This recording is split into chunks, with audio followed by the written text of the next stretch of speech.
सीधा सादा, क्योंकि हम ही हैं असली।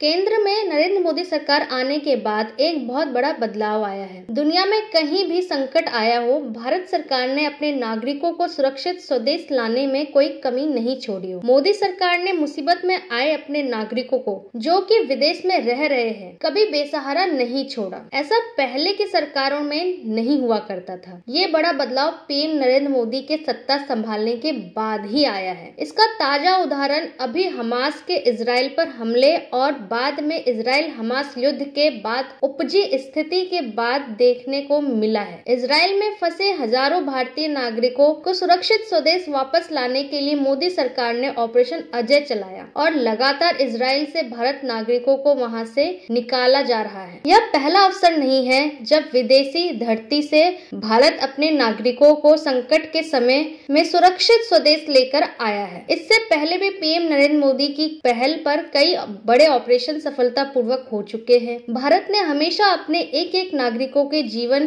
की सुरक्षा को सर्वोच्च प्राथमिकता दी है। याद दिलाते चले कि operation Ganga, operation Kaveri, operation Devi Shakti, operation राहत, ऑपरेशन समुद्र सेतु, ये सभी नरेंद्र मोदी के आने के बाद ही मुमकिन हो पाया है। कोरोना का काल तो आप सभी को याद ही होगा। कोरोना के वक्त 2021 की शुरुआत में ऑपरेशन वंदे भारत की शुरुआत की गई। इसमें उन भारतीय नागरिकों की स्वदेशी वापस हुई जो दुनिया भर में कोरोना महामारी शुरू होने के बाद विदेश में फंसे हुए थे। 30 अप्रैल 2021 तक इस ऑपरेशन के कई चरणों में लगभग 60 लाख भारतीयों को वतन वापस लाया गया। पीएम नरेंद्र मोदी की नीति का ही नतीजा है कि भारत ने न सिर्फ संकट काल में अपने नागरिकों को बचाया है, बल्कि जल थल नभ में सफल अभियान चलाकर कई विदेशी नागरिकों के जीवन की भी रक्षा कर मानवता का दुनिया के सामने एक उदाहरण पेश किया है। सीधा साधा न्यूज रूम से मुस्कान गुप्ता की रिपोर्ट।